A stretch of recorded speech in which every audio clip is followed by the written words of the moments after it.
Bonjour, bienvenue sur YamTech Vision. Je vous propose tout d'abord donc de laisser un petit pouce vers le haut, de commenter la vidéo, de la partager et de vous abonner. Alors je vais vous parler d'un produit, donc un NAS. Je l'ai ici devant moi. Donc vous voyez, c'est un produit exactement comme un PC. Donc, vous avez ici le petit bouton pour l'allumer. C'est tout ce qu'il y a devant. Devant le NAS, il y a juste le bouton d'allumage. Donc sur le côté, vous avez rien du tout. Il n'y a rien. Et derrière, donc ici, vous avez la prise ici pour le câble Ethernet. Et ensuite, vous avez deux ports USB. Voilà, deux ports USB.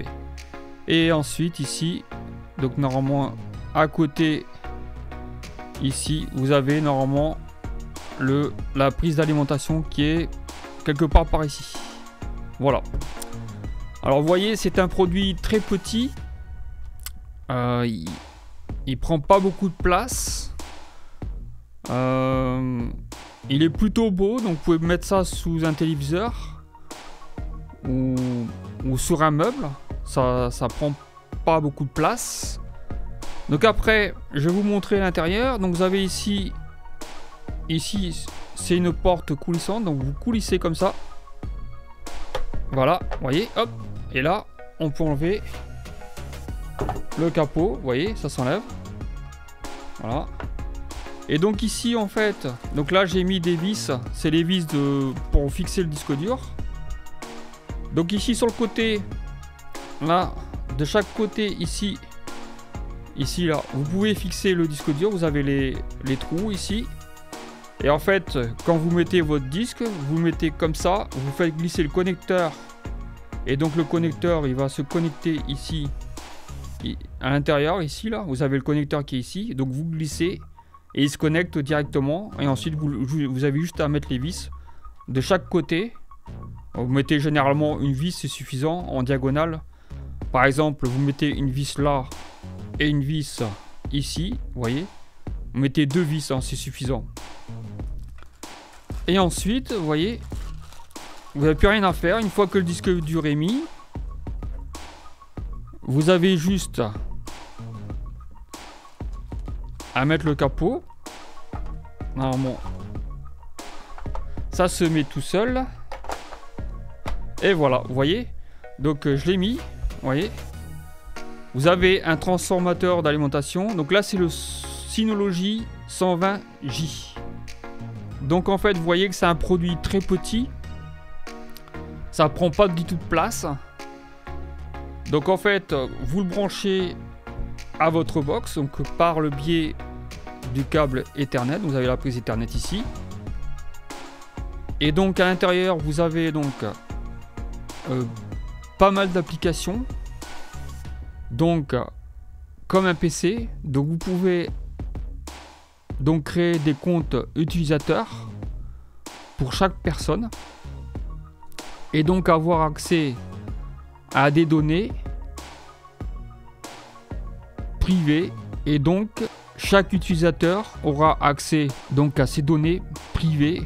Alors vous pouvez mettre des capacités assez importantes sur ce type de NAS. On peut mettre 8 Tera, ça dépend ce que vous avez besoin, mais vous pouvez mettre de 2 à 8 Tera, ce qui est déjà pas mal. 8 Tera, c'est 8000 Go. Donc une fois qu'il est branché sur votre box, donc vous y avez accès directement par l'intermédiaire d'une adresse internet qu'on vous fournit dans le mode d'emploi. Donc une fois que vous avez accès, donc on vous demande de créer un compte utilisateur en tant qu'administrateur, c'est-à-dire que c'est un compte utilisateur qui a tout pouvoir sur les fonctionnalités du NAS. Et ensuite, vous pouvez créer des comptes utilisateurs simples. Donc ces comptes utilisateurs sont des comptes qui sont restreints en fonction de ce que vous déterminez pour chaque utilisateur. Vous pouvez dire, il n'a pas le droit de supprimer un fichier, il a le droit que de le lire, etc. Donc vous pouvez vraiment faire énormément de choses au niveau de l'administration Il permet aussi donc d'installer des logiciels qui sont donc en fait dans une bibliothèque directement sur donc l'interface. Vous avez donc une liste d'applications que vous pouvez installer. Alors, il y a différents utilitaires comme un VPN, des outils de programmation, des antivirus aussi. Donc on peut installer un antivirus et bien d'autres applications que vous pouvez installer.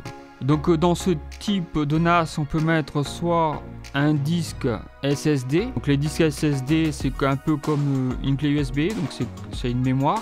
Et vous pouvez mettre un disque dur donc à plateau, donc un disque dur mécanique, qui est plutôt conseillé pour ce type de produit, car le coût d'un disque dur SSD, ça se dit pas disque dur SSD, ça se dit disque SSD, est beaucoup plus cher à l'achat qu'un disque dur donc mécanique à plateau. Aujourd'hui, vous avez un disque dur donc à plateau de 8 Tera pour à peu près 150 €. Il faudra vérifier, mais c'est un peu dans cet ordre de prix là. Alors vous avez aussi la possibilité de brancher une imprimante. Donc dans l'interface, vous avez un petit logiciel qui vous permet donc de configurer une imprimante. Alors il faudra vérifier la compatibilité de votre imprimante sur le site du constructeur. Dans mon cas, c'est un Synology, ce sera le site de Synology. Vous pouvez aussi brancher, comme je dis tout à l'heure, des disques durs externes directement. Donc là, comme vous avez deux prises USB, donc vous pouvez brancher soit un disque dur ou une imprimante. Il me semble aussi qu'on peut gérer des caméras de surveillance et donc enregistrer les vidéos directement dans le disque dur. Il y a des applications qu'on peut installer. Alors l'avantage du NAS, c'est que c'est un produit petit, donc on peut le mettre un peu partout. C'est généralement très rapide, comme c'est branché en Ethernet. Donc il y a un câble Ethernet qui est fourni avec. Alors vous pouvez y accéder une fois que vous avez créé votre compte utilisateur. Vous n'avez pas besoin de retaper donc votre login et votre mot de passe. C'est directement détecté dans vos disques réseau. Donc sous Windows ou sur Mac, vous avez une catégorie réseau et donc là vous avez votre disque comme si vous aviez un disque dur externe branché directement en USB sur votre PC. Alors vous avez deux modes de connexion.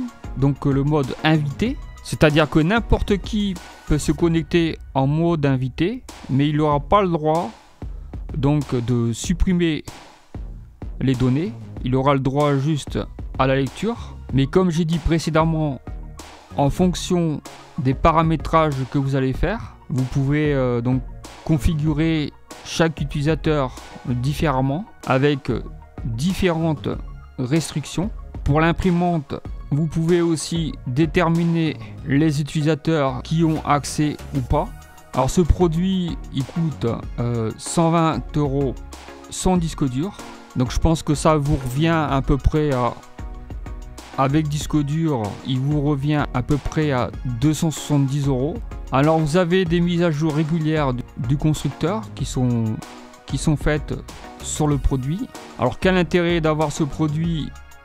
C'est d'avoir un seul disque pour plusieurs personnes et donc avoir une certaine économie, puisque si vous achetez plusieurs disques, donc des disques durs en 2,5 pouces, c'est-à-dire les tout petits disques durs, si vous souhaitez avoir la même capacité qu'avec un disque dur grand format, donc 3,5 pouces, vous allez payer beaucoup plus cher. Et pareil donc pour les disques durs SSD. Alors là, les prix grimpent très rapidement. Si vous voulez un disque dur SSD 4 Tera, même déjà 2 Tera, il faut compter 200-300 €. Alors voilà, donc je vous ai parlé donc du NAS. C'est un produit qui me semble intéressant. Moi je n'ai pas de disque dur à l'intérieur. C'était un vieux disque dur que j'avais depuis longtemps. Il ne fonctionne plus, donc j'ai dû l'enlever. Ce que je vous dis là, c'est plutôt un avis personnel. À vous de voir si vous souhaitez avoir ce type de produit et si ça peut vous être utile. Donc si vous avez aimé la vidéo, vous pouvez laisser un petit pouce vers le haut. Donc la commenter, la partager et vous abonner. Et donc à très bientôt pour d'autres vidéos. N'hésitez pas à me poser des questions. J'essaierai de vous répondre. Ciao ciao.